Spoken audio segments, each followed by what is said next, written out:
How we doing, PAX East? I am astounded by the crowd we have attracted today. Like, who here was at the Shadow the Hedgehog panel yesterday? Okay, I see a couple of you. Well, welcome back, and to everyone else that is here for the first time, we're glad to have you here. 25 years of our favorite Lunchbox Nintendo GameCube. Yeah. Wild time it is. Now, at the end of this panel, we will have a Q&A, so if y'all have any questions you want to ask, go ahead and scan it. We'll leave it up for a minute, but if you miss the opportunity, fret not. During the Q&A, it'll be up again, so you'll have another chance. Yep, scan that QR code right now. Yeah. It'll pop up later. Don't worry about it. You don't have to be first to the mic to possibly get your question answered. And you will stay anonymous, so don't be afraid. Yeah.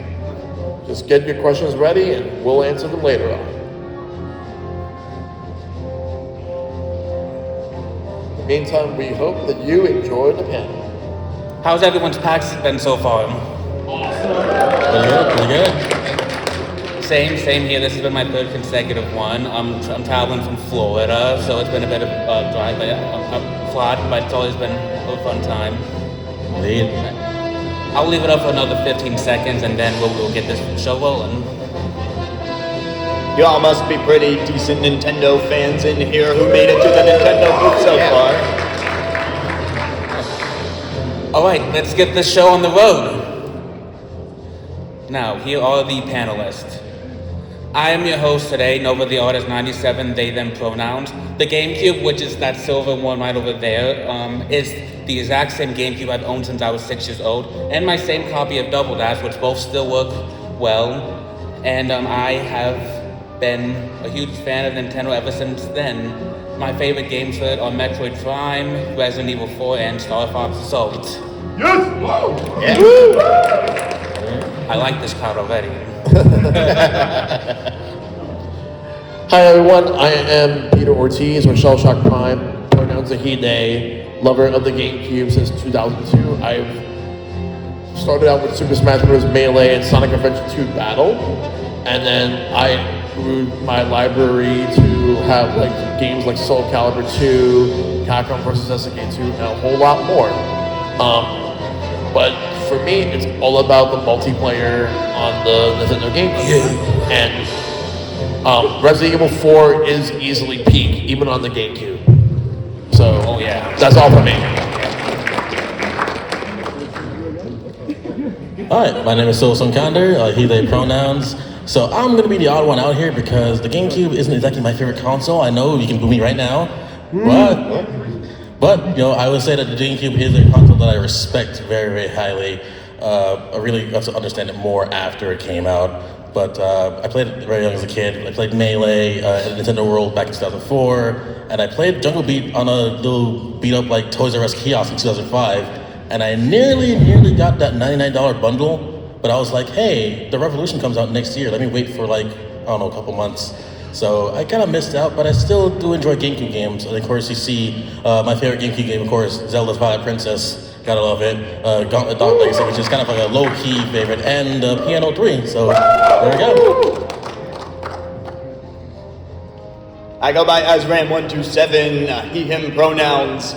That GameCube intro remix was courtesy of me because it's a thing I like to do is make music. So naturally I was drawn to these babies, as well as all the other weird stuff Nintendo's done. Being my childhood console, I'm sure it's the same for many of you. We started with Mario Party 4, but then it branched off from there. It's all thanks to my mom, who is still a gamer to this day, is currently trying to get Squirtle to be her roommate in Pokopia. It's great. I love it. I've done other panels here on PAX on non-traditional Nintendo experiences. I love those, and I got my start with them right on the GameCube with not just these, but other things we'll talk about later. Not only did Azran do the amazing GameCube cover remix you saw, but our lovely co-host Sylver also worked on the graphic design artist for that poster y'all saw, and as well as Memphis on Blue Sky did the GameCube cover art background. So let's give a hand for everyone for the contributions.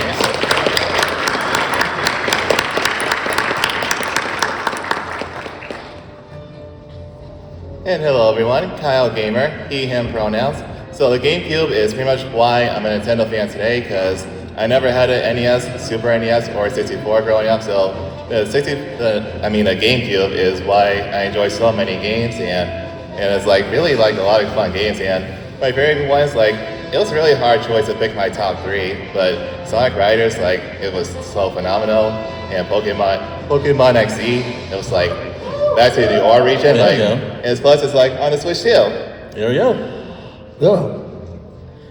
And unfortunately, we did have a 6th panelist that was supposed to be joining us today, Ash Paulsen from GVG. Ash sadly has business to attend for PAX. They're interviewing Yacht Club Games for Mina the Hollower coming out very soon. But Ash definitely would love to be here. Their favorite games, Monkey Ball 2, Paper Mario 1,000 Year Door, and of course Zelda Wind Waker. So Ash, we love you, and so that's fun. Yeah, he has good choices, especially with Monkey Ball 2. Help, Oh, I love Super Monkey Ball. Yeah, but help me with us in spirit. I know I liked you. So outside of Donkey Kong Bonanza, another big reason why I got the Switch 2 was GameCube NSO, which we have gotten for almost a year now. At launch, we had F-Zero GX, Soul Calibur 2, and Wind Waker. Now we've gotten thrice the amount of games, with classics like Chibi Robo, Fire Emblem, Luigi's Mansion, Mario Strikers, Wario World, and most recently Pokemon XD, Gale of Darkness, with Colosseum and Sunshine on the horizon as well. Yeah. Along with many more we've yet to see. But I would love to ask the panelists, what games would you like to see come to GameCube NSO next? Big? Well- Big in Sonic Adventure 2. Yeah, Sonic Adventure 2. I would love to see like all the other games from like Sega, like Billy Hatcher and the Giant Egg, and stuff from Capcom, like Beautiful Joe 1 and 2. Good one right there. That is true. That's true. There we go. For me, I like a lot of the weird games on GameCube, so like Odama, like Cubivore. So like I want to see those like weird Nintendo games kind of come back again. That'd be nice to see on NSO. Yeah. Yeah. Definitely the GameCube Mario Party games and Star Fox is sort of among the list for preservation purposes, as well as me especially being a big fan of Mario Party 6. Being able to play those again online this time would be epic. It'd be really Yeah, good. and it would be cool to see like the Mario Party games on here, because the Switch 2 like has the game chat feature, and 6 and 7 like have that microphone. Yeah, the microphone could be really a good plus again. Which the Switch 2 has, and another thing that has the microphone are these bongos, so if they want to do something with the clapping sound that can be picked up by the Switch 2, they could. My pipe dream is Pokemon channel. It will never happen because of my licensing, but I'd be pleasantly surprised. Oh, so I have a quick question for everybody. Who here has played Phantasy Star Online 1 and 2 on the GameCube? There we go. There we go. Would you like that on NSO? That'd be good. All right. All right, respect. So to give a couple reasons why I love the GameCube so much is the amount of variety we have within the IP's representative. Like, not just Yoshi or Earthbound or Missing, there were others like Punch-Out and Kid Icarus, but having like IPs that have been mostly dormant like F-Zero or Star Fox, as well as getting 2 Metroid games, the introduction of Animal Crossing Pikmin, as well as the birth of Luigi's Mansion, Kirby Air Ride, which we just got a follow-up last year, which was not on my bingo card, but very well welcomed. And very experimental games. I think this GameCube is just very stacked with first-party games as well, some really rock-solid third-party games. Yeah. Speaking of risk-taking, some of these games the GameCube has on paper should not work, like Metroid Prime had a very awful development cycle, and the game turning out how it did is a miracle. Resident Evil 4 used to be Devil May Cry 1, but then Famously. that became that. Pikmin used to be Mario 128 for a tech demo.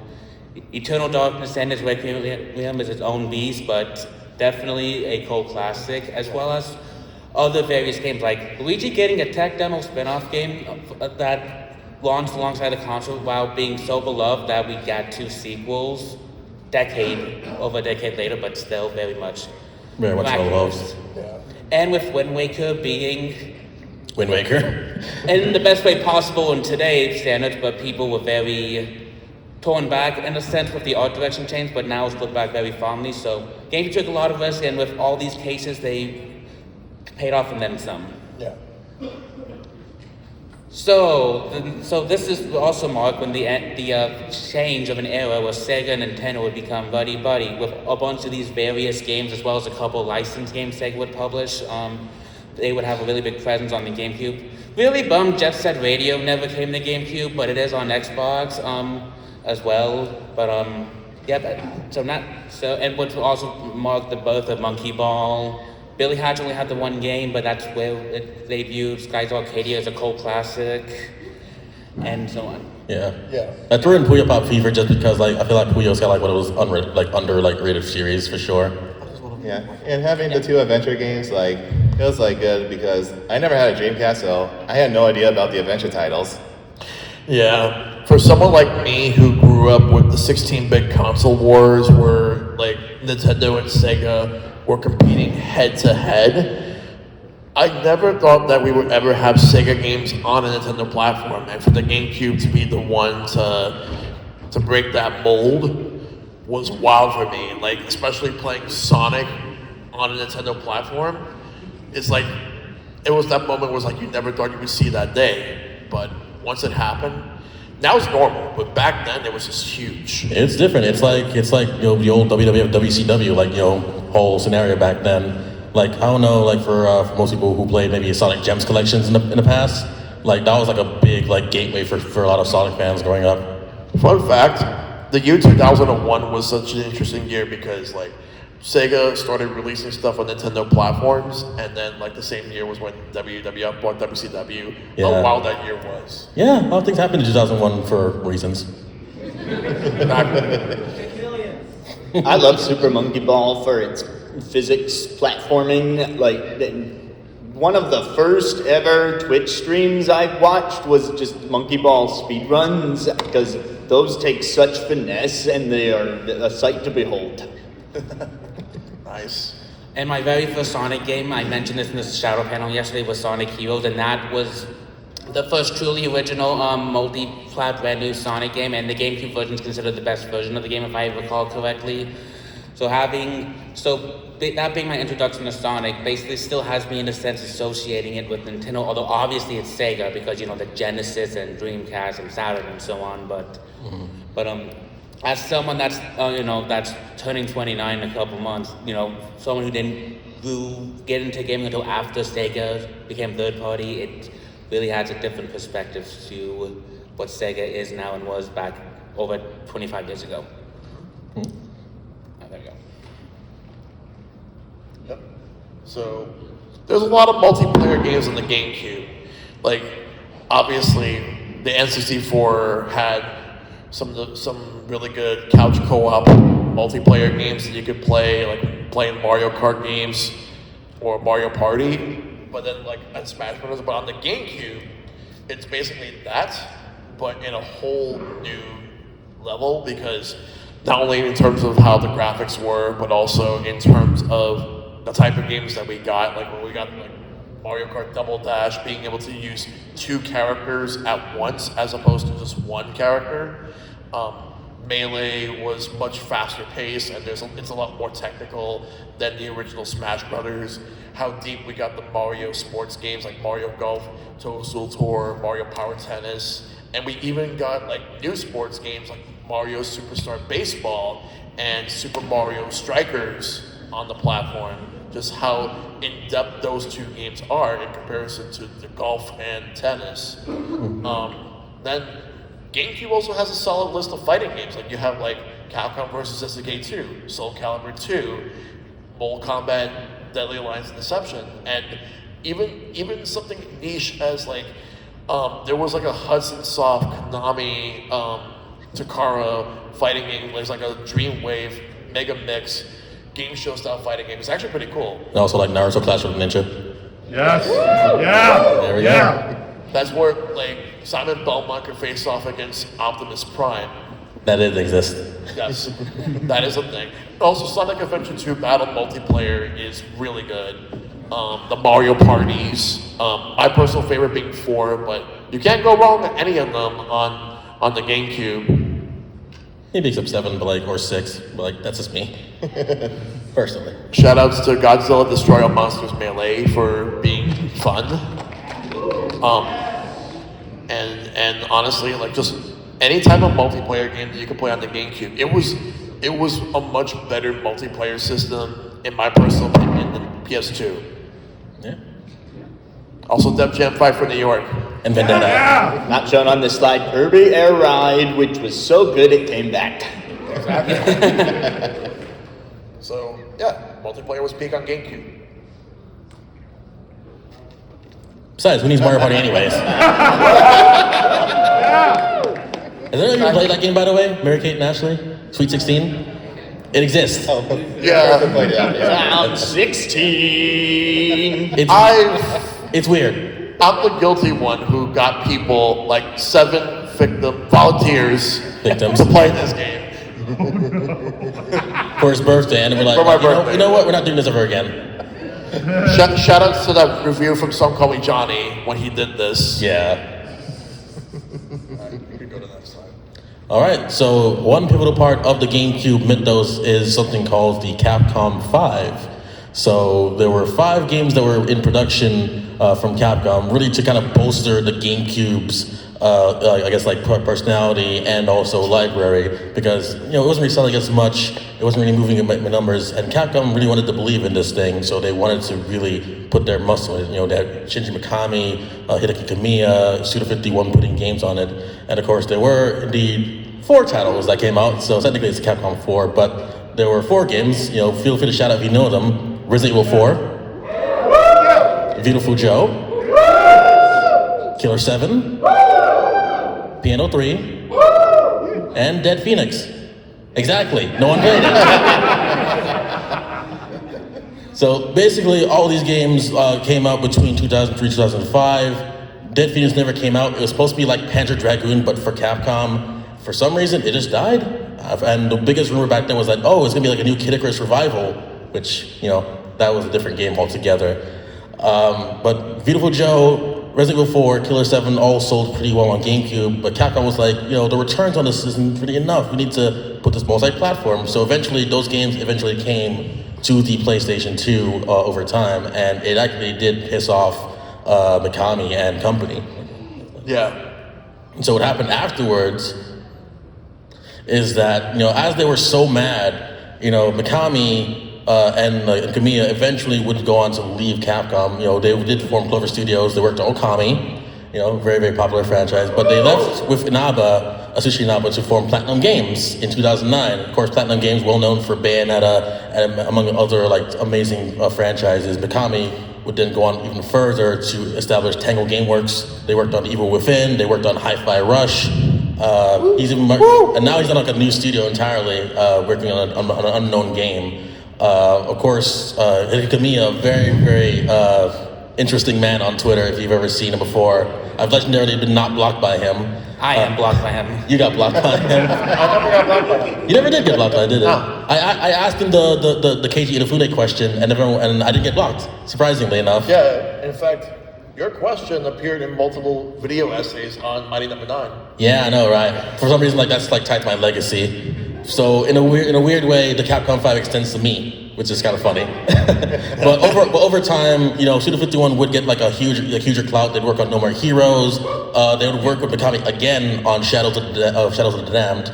I remember Kamiya would also come back later on to Capcom to work on the Okami sequel.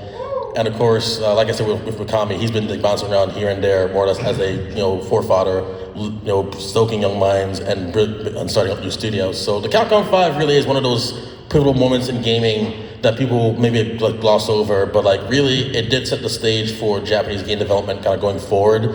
And honestly, it's kind of crazy to think that the GameCube of all platforms was kind of like the incubator for these games. So respect to the Capcom 5. Yep.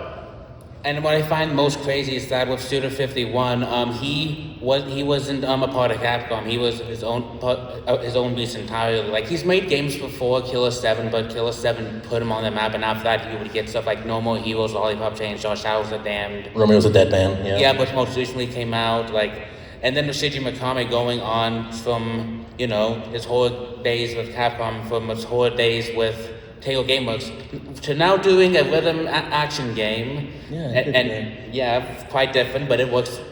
And then now doing something else entirely. And then Kamiya, yes, he just does what he wants. And what he wants to do is bring back his studio with some of the game devs for an Okami sequel. And yeah, sky's the limit of what these legends can do at the end of the day. Because I did not ever expect Okami to come back. Yeah. All because they chose to go multi-plat is where we're at right now. That's true.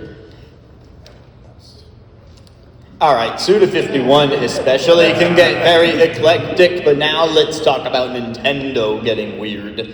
Let's get weird, PAX. Okay, so those Phantasy Star players who shouted out earlier, that ASCII keyboard controller was for you, for that one online browser game. And then, of course, we have the work of art that is the Resident Evil 4 chainsaw controller.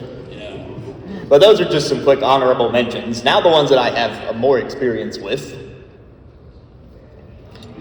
All right, so it shows up on accessory lists. You might not think of it as an accessory because it really is essential to the GameCube, but this is where we got the memory card.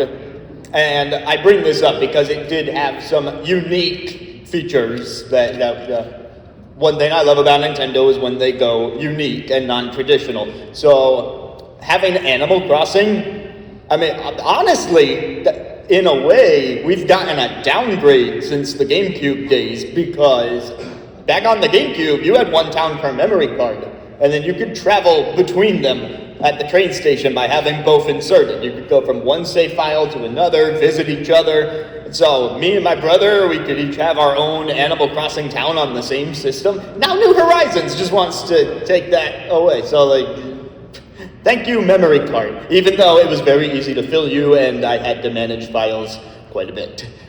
Yeah. Over on the right, we got the microphone. And this was largely used for Mario Parties 6 and 7 to do some voice input. It wasn't perfect, I will admit as much, but boy did I spend too much time in the extra mic modes in Mario Party 6, like shouting at Mario to run on the race course with the start. Y'all remember that one? Or the quiz game? Yes, I very much do. Yeah. I also remember that one mini game from 7 when you would have to land on the space, but if you don't have the mic mini game turned on, it would just, you go to a different location, Toadstool, and then he just says psych, and then you go back, basically wasting your time. Yeah. Although you can also, in that situation, you can turn on an option where you use the R button to bring up a mic menu and then scroll through the voice inputs and use the A button to select one. So they definitely put less focus on it in 7 compared to 6. But there were some companies, third party, that went in interesting directions. You got some Karaoke Revolution games, and of course, Odama. Press forward, press forward, press forward, press forward, press forward. That wasn't for the slide, that was a reference to Odama. How did this microphone, it just works in mysterious ways. I didn't even talk about the bongos yet. We'll go back. Don't worry. All right, there's a Wavebird. Wireless controllers are cool. There's these bongos, another non-traditional input for left and right in Donkey Kong Jungle Beat. Again, hoping the clapping sound microphone is used on the Switch too, because it has one. And I'd be remiss not to mention DDR Mario Mix, where you can play classic Beethoven songs like you would expect from Mario. But there's this one level where you inflate the hotel to a tune from Mario 3, and Toadette is amazing in that, and I love it way too much. And then, of course, down there in the bottom middle, we have one of the most important GameCube accessories of all time, but we're going to turn to Kyle to hear more about that one. Of course, the Game Boy Player. You know, this feature was like so iconic just to play your Game Boy Advance games or Game Boy Color games on the TV. The only games that you couldn't play are like those games that like have like motion controls, like Yoshi's Topsy Turvy, and I think the original Pokemon Pinball. Am I correct? I believe so. Yeah. I know Warwick. Yeah, I think like those Game Boy games where you had to like put like a battery into them. Like, did anyone have those kind of games? Yeah, pinball. Yeah, there we go. Yeah, that's what I figured. You know, of course, like you couldn't play like those Game Boy videos on here, but truth be told, who would want to watch those low compressed videos like on your big TVs? like 192p, like like One person does. But yeah, like the low quality, like it's like who would even want to? I don't know. I mean, back then it was very simple, so I had to get my Shrek fixed somehow. That's all we had. It's true. There was no YouTube back then. Yeah, that's all we had back then. But another cool feature was like connecting like their Game Boy Advance to the GameCube. Yeah, and little did I know is like there's like 64 titles that support it. 64. That's an interesting number, don't you think? Yeah. It's not 128 though. Has to be a coincidence. Yeah, it's like coincidence. Yeah, but like a lot of games support it, like this game right here, Pac-Man Versus. Did anyone play that? See, this is why E3 2003 didn't work. And so for those who play, like, how tangled up did your cords get when trying to pass the Game Boy to the other player? It's like long cords. Like not really like very, very long, but like you can like just mess up like a lot easily. Yeah. I feel like with Pac-Man Versus, like, it's best to play with 3-way burst and the Game Boy Advance because it doesn't get tangled up as easily. No. I don't know, this is why the GameCube was phenomenal. Like, we got previews of so much of what Nintendo would do in the future. Like, that was pre-Wii U that they were doing essentially Wii U stuff. Yeah. More or less, yeah. And what I find most crazy about its functionality between both the GameCube and Game Boy is that all kinds of games would be on the table as far as functionality. Like first-party games like Metroid Prime would have functionality, but also a bunch of various random third-party games were compatible, whether it's with the GBA counterpart or where you could play the game on it. And then there's of course very iconic functions like with Final Fantasy Crystal Chronicles or the Zelda Four Swords Adventures being probably one of the biggest ones. Yeah. Yeah, I learned like for the first time that Splinter Cell actually had like a GBA like connectivity. I'm like, use a radar? Like that's again really really like ahead of its time. Oh yeah, very much so. Yeah, because I think they did this for like the 64 with like that transfer pack, right? They believe did so. with some of the games, and then like Mostly also, Pokemon. Like, Yeah. and also they did this with Pokemon Coliseum and XD. You could transfer Pokemon. Not only that, but did you guys know that there was also Pokemon Box Ruby and Sapphire, where you could store all your Pokemon from your third-gen games onto the GameCube? Speaking of which, Oh, yeah. Is that- $1,000. it does cost a lot though, for sure. It's very rare in the United States, Yeah. but that is also GameCube with Sonic Advance and like any of the Sonic Adventure games on the GameCube. 2 words, Chow Garden. Yeah, exactly. Because like that's pretty much like the best feature like of Sonic of the Adventure titles of just getting to visit your chows and get to raise them. Yeah, I think like getting to raise them like between like the Game Boy Advance and to the GameCube, like that's like a lot of fun. Like especially seeing your chows like battling out or like racing. Yeah, as no. well as like transferring the chows. Like if you have like a 99 level chow in like a tiny chow garden, it's like you can easily get all those emblems and Adventures 1 and 2 so much easier. Very easy. When you look at the Dreamcast version of Sonic Adventure 1 and 2, where you have to use the VMU to be able to use the little like virtual pet Chow, and you have a little tiny screen and you have to how you control it, kind of like a Tamagotchi. In this case, it's a lot more in depth when using the Game Boy Advance because you have a lot more to see, more to do there. Yeah. One cool thing I did learn about this is like if you don't like have any of the advanced titles, you can still like transfer the child to the Game Boy Advance.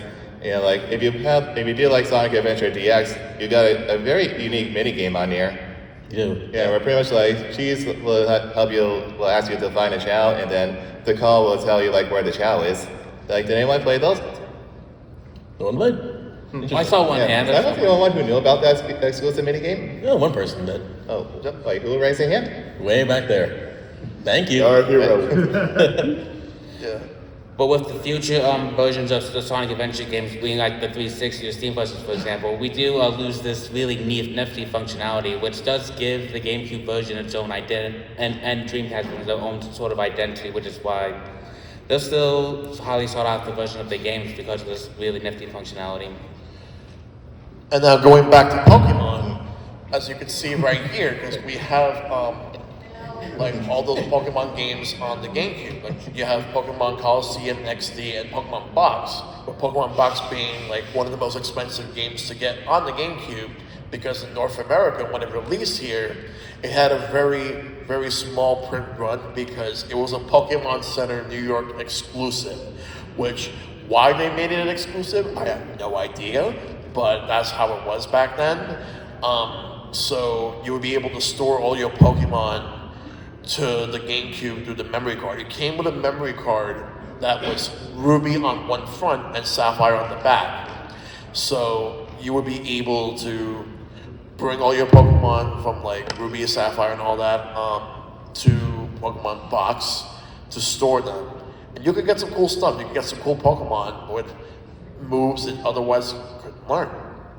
And then you have Pokemon Channel, which is the sequel to Hey You Pikachu, but with Pikachu watching TV.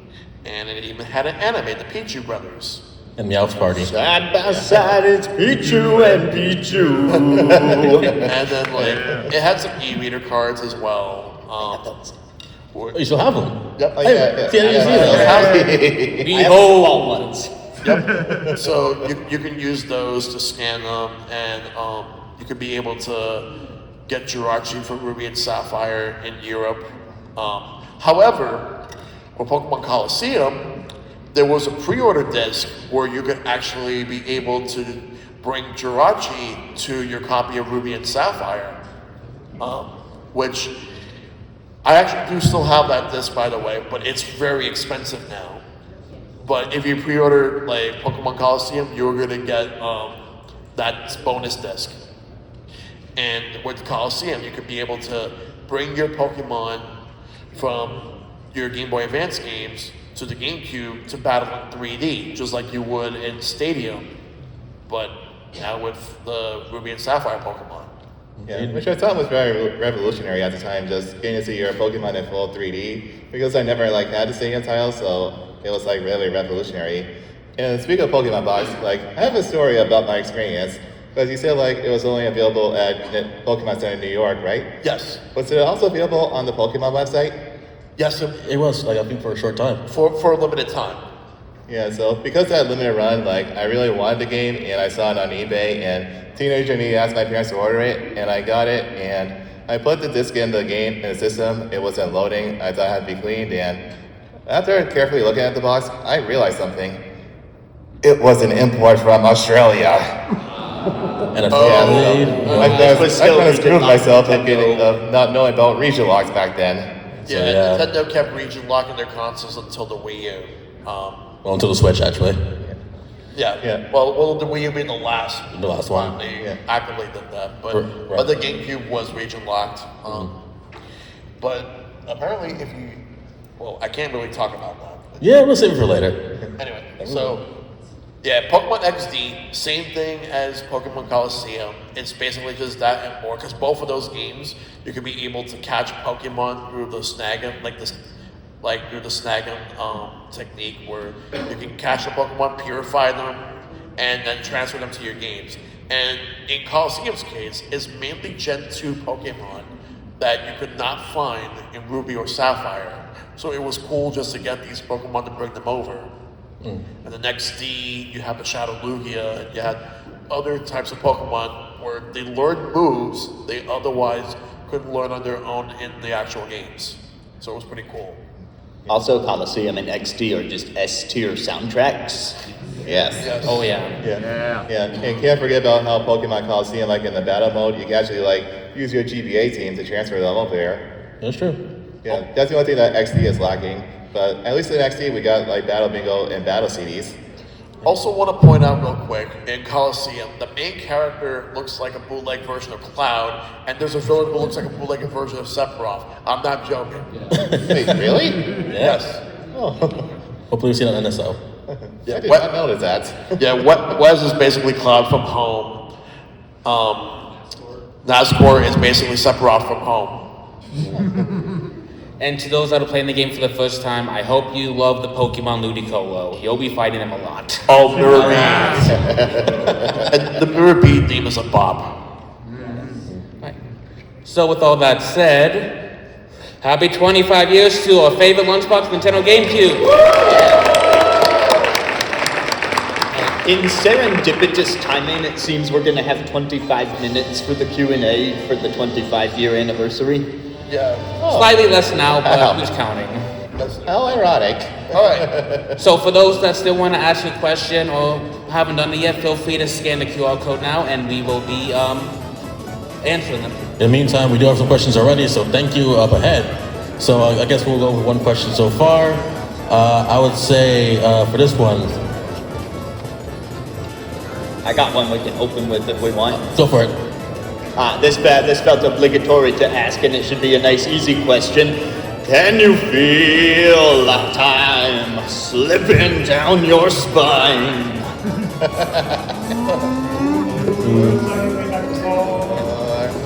I mean, we lived and learned that. All right, next question I'll throw out real quick. Any memories of kids being jerks about the GameCube back in the day? You know, the old, oh, GameCube, like PS2 better than GameCube, like GameCube's for kids. You know, my Oh, absolutely. On my end, I've actually received people telling me like a bunch of ableist and homophobic remarks just because I like the GameCube. That's true. Like, it was really like a big paradigm shift because like my house was a PS2 household. Really no space for Nintendo. Really not much about the Xbox at all. Let's see. So one question that I want to answer. Someone asked, what mistakes did Nintendo do with the GameCube? Oh, there's a bunch of mistakes that they made with the GameCube. For example, the GameCube should be a little bit bigger so that it could be able to have bigger discs and actually have a DVD player. Right. No DVD playback was like a really interesting one. Like people wanted it to be like a media box, like the PlayStation 2. Another mistake that they made was, and this is a big one to me, is the fact that not having like I know a lot of people talked about Wind Waker being like a cartoon game that kind of written them off, but I don't think that was a mistake. What was a big mistake was not having a 3D Mario at launch. I get that they wanted to go with Luigi's Mansion at launch and Pikmin, but I felt like not having a 3D Mario at launch definitely did hurt it a bit. Felt so too. Yeah. Any other questions? Another question I'll throw out there. Do you remember a game called Tak and the Power of Juju? Yes, actually. I do remember that. Funny thing about that, I remember like Tak being like very much a game-centric series, and then they made its own series, and then they kind of bombed, sadly. But I like Tak a lot. Like it was definitely like an interesting thing from Nickelodeon to like push out there, and I remember always being like kind of like a GameCube level mascot. I don't know if you guys have ever played Tak before. I've heard about it, but I never really played the game. But I knew it had a show on Nickelodeon, but that's pretty much all I know. Right. We'll throw out another real quick. Worst GameCube exclusive game that you've played? Worst what now? Like GameCube exclusive. Exclusive. It's a hard one actually. GameCube exclusive? Yeah. That's one. Well, some GameCube exclusives that I enjoyed ended up not being GameCube exclusives anymore, but if I had to think of one that remained an exclusive on the GameCube, I will say Four Swords Adventures. You didn't like Four Swords Adventures? It's great. Ooh. Another question is a game you wish was on the GameCube. I mean, honestly, I would have loved to have seen a new Yoshi game, because I wasn't the biggest fan of story. It kind of went into a direction I didn't vibe with. So but I love Yoshi's Island and of course Woolly World, and Mysterious Book looks really good. So I would have loved to see a new platformer Yoshi game since Wario had a 3D outing. So I would have loved to see a 3D Yoshi game, which we've still yet to have done today, unless if you want to count Mario Galaxy 2. Alright.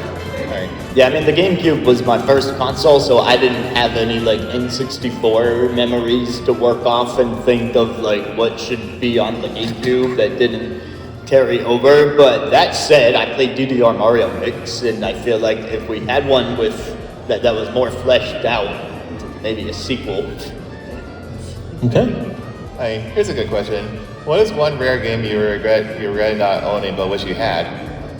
A rare GameCube game? Yeah. I feel like for me, that would be Paper Mario Thousand Year Door. That's pretty rare. Bowser Jr. was not made by Rare. No, I said is it one rare game? Like I think like Impossible. Oh, okay. Not rare game, like rare game. Yeah. I would say Fire Emblem. Path of Radiance? Yeah, Fire Emblem Path of Radiance. Yeah. I've yet to play it, but I've heard of the game a bit before I joined Smash. I'm like, yo, this bike looks so cool. I want to play this game solely because I vibe with the design a lot, and I was a main of him in Smash Brothers when he joined. So Wait, did we talk about the worst exclusives we ever played? I believe it did come up a little bit. I don't know what the worst exclusive I've ever played, but But I know this one's for you, P, because like you're the one who plays like more Soul Calibur 2. Like, who's your favorite character in that game? Soul Calibur 2, Nightmare. Really? Nightmare's my favorite character. I love Raphael. Ivy. Sorry. Okay, so now here's a question that a lot of people probably want to know. Which canceled Rare title is the most tragic loss during the GameCube era? There's like Donkey Kong Racing, Cameo, Banjo-Tooie, Perfect Dark Zero. For me, it would have to be like of those games, like it had to be Perfect Dark Zero because I wanted to see what they actually were planning if they would have kept it on GameCube instead of the one that we actually got on 360. I'd say Cameo, like, even though it did come out eventually on 360, like, I feel like a game like that feels like tailor-made to, like, a Nintendo platform, you know, like, being able to change characters on the fly like that. I think that was, like, a never-seen loss. I would definitely say Donkey Kong Racing because of how successful Mario Kart is, how Crash Team Racing, Sonic, current Sonic Kart racing games, like, Donkey Kong with the country games from 64 and now Bonanza would work, and the retro duology. Having that as a kart racer would be so wicked. Like that one return track we got in Mario Kart 7. I'm just like, yes, that would have been amazing to have gotten back in the day. Yeah. Alright, if you could choose one GameCube game that truly defines you, what would it be? A GameCube that truly defines you. The GameCube game that completely defines me would have to be Metroid Prime. Metroid Prime, good one. I would say Resident Evil 4 because of how campy and very video game arcade-y it is, while also having so many little nooks and crannies and replay values. But Metroid Prime's my favorite game in this GameCube game, but Resident Evil 4 I've beaten so many times because every time I replay Prime, I always have to do that one part before the final boss. We have to find those 12 fragments. It never part of the code to, while with Resident Evil 4, every part of the game, Yeah. I can easily go back to any day of the week. Absolutely, yeah. I only throw out Piano 3 not because I like gyrating like the character, but I think like for me that means I like the weird games that would come out, like the really offbeat stuff. Because like I like my platformers, I like my RPGs, I like my action games, but like I always look out for like the games that try to do something a lot different, with their the design. And like games like again like Pino 3, Odama, Cubivore, like those are like getting to me like very different style of games that I'd like to jump out to and like check out for myself. Yeah. I'd probably say for me would be Kirby Air Ride. Yeah, that's good. It's like, City Trial. Like, who could say no to City Trial? City Trial's still like again like a great mode to this day. Yeah. My first exposure to City Trial was Smash Run, and then I went back to see what City Trial was. I'm like, yep. City Trial's so good. All right, we'll do a couple more questions before. Is anyone on the panel a Tales of Symphonia fan? So I like Tales of the Abyss, sadly. Symphonia is is a favorite of mine. I haven't played it in a long time personally, but definitely a big favorite for sure. Let's see here. Also, this whoever said this one must be really old. Which GameCube game did you only rent from Blockbuster but never owned?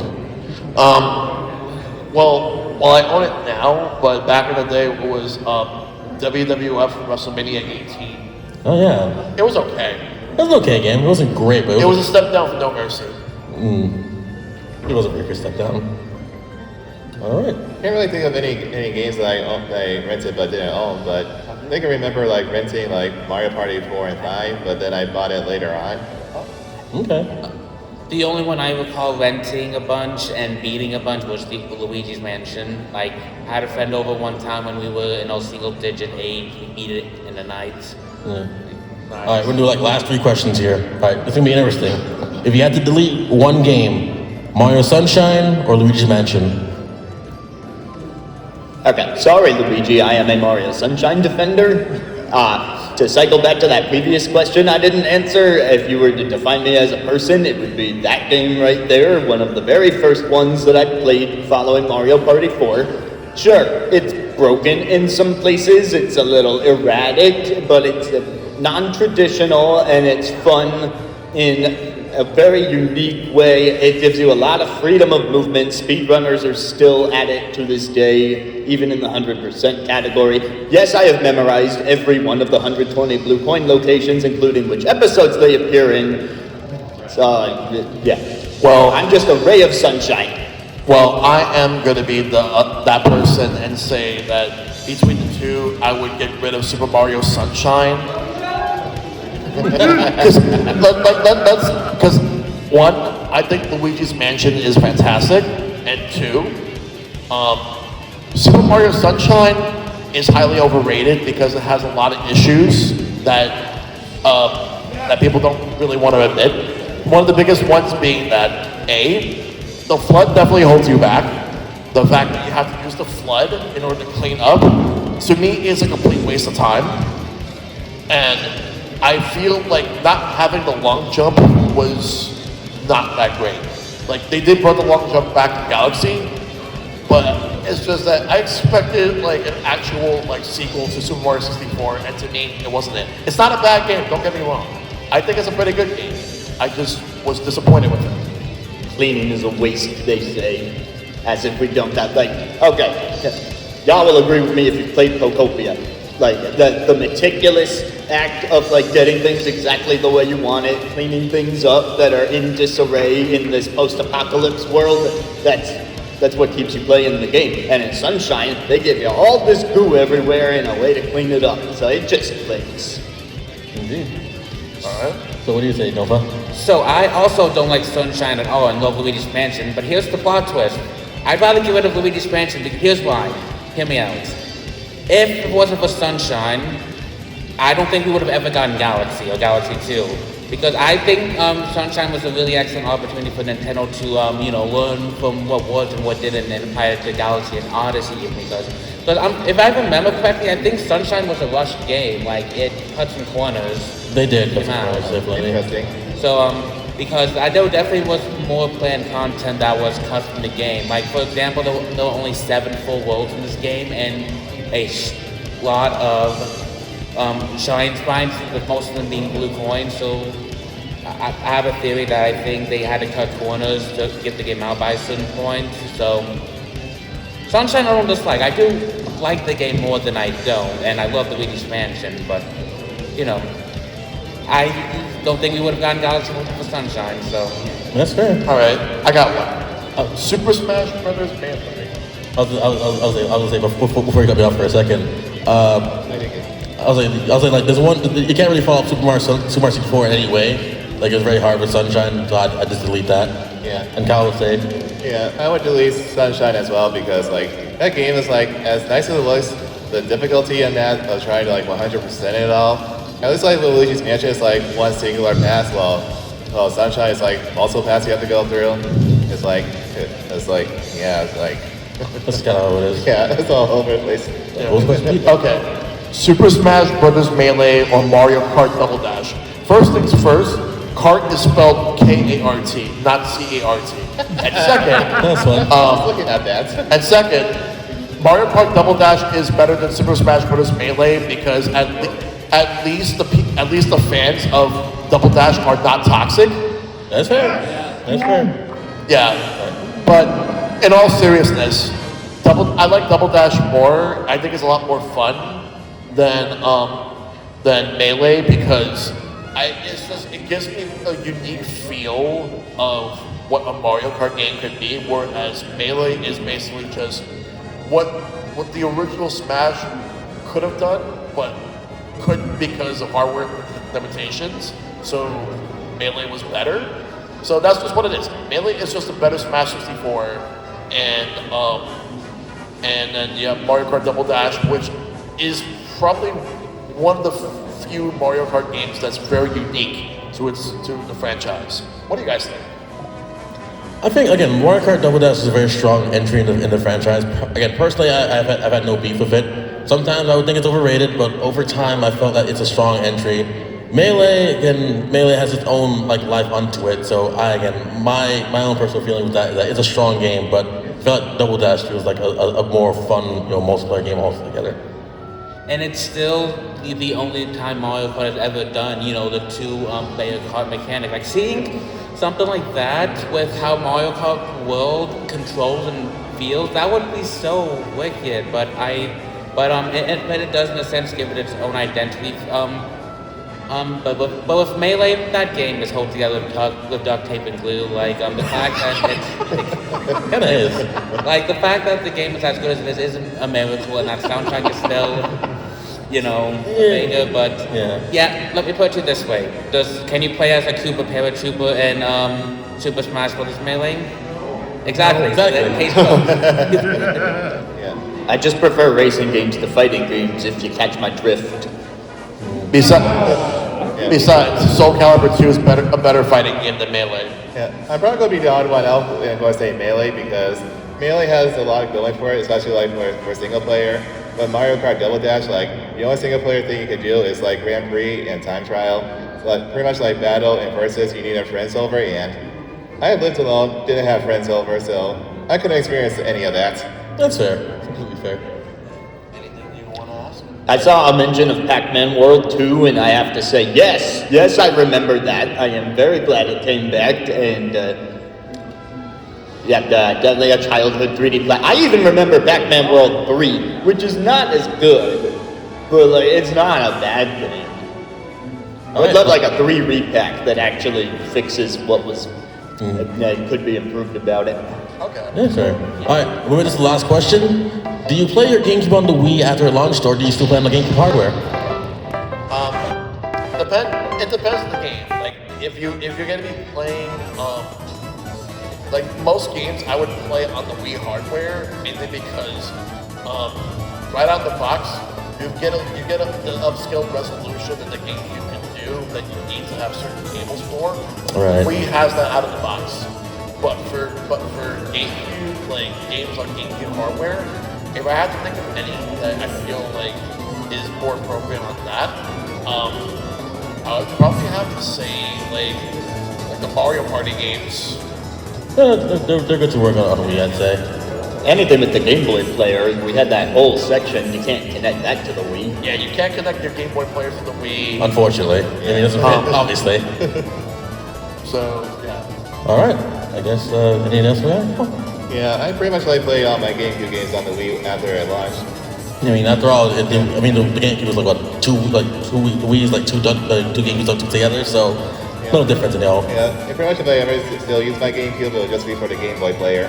That is true. That's true. I'm kind of 50-50. Like, unlike the Wii, I still have my same GameCube as I had when I was young. Because I did sell my Wii at one point and got another one, which I do have it again, as well as most of my games that I had. So I would say more often than not, I would play it on original hardware, unless if it's the Metroid Prime 1 and 2. That I just play on the trilogy because I think those are the ways to play the game. Until Prime Reimagined came out, then that's the way to play the game. But you know what I mean. I guess so. Alright, and I think that will do it. So, All right, guys. so with all that Oh wait, said, we got somebody that wants to ask a question. Best color? There's another. Alright. Best color GameCube? Oh, color. Yeah, best Best color. color GameCube? Yeah, which one? Indigo. Purple. Platinum. you're looking at it. We've got one more. Best color game. Who's kinda. I brought this point Yeah, to say the feel free to ask. You know, What's your? Really quick, where's Muppets Party Cruise? And did GameCube putting themselves in the McDonald's play area hindered or helped it in the long run? Okay, so Muppets Party Cruise, where is it? I don't know. It's the best multiplayer game. It's better than Mario Party.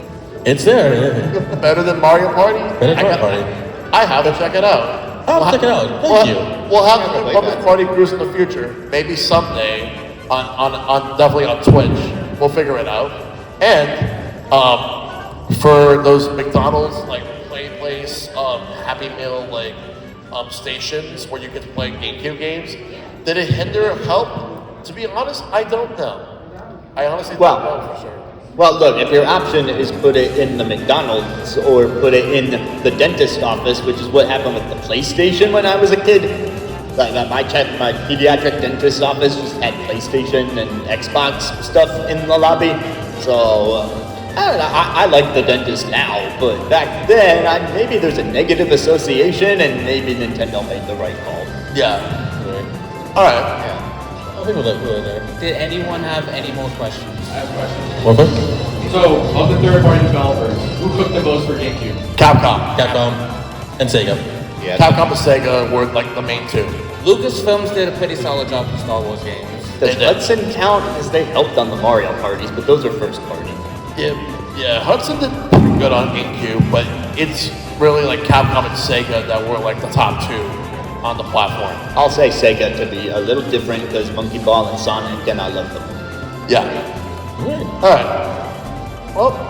Well, with all that said, have a relaxing vacation. Enjoy your PAX, y'all. All right. So thank you all so much for coming through this panel. If you want to follow us, all our social links are up there. Enjoy your time at PAX, and we'll see you again in the future. Yeah. So Thanks so much for coming. So tomorrow at 5 o'clock,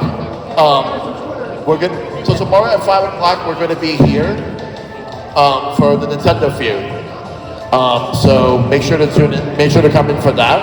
And on Sunday at 11 o'clock, we're gonna be here for the Game Builder Garage panel, which Azran's hosting. That one's a tournament. You can try and win. I've got a prize. I will be at that panel, but I am being demoted. All right, thank y'all. All right, thanks for coming, everyone. In the meantime, enjoy the rest of your con. Thank you guys for coming in. And consider putting positive stuff on the feedback survey. So make sure to have fun and enjoy PAX East. Maybe don't play Mary Kay and Ashley though. No, we're not. Can I buy you games?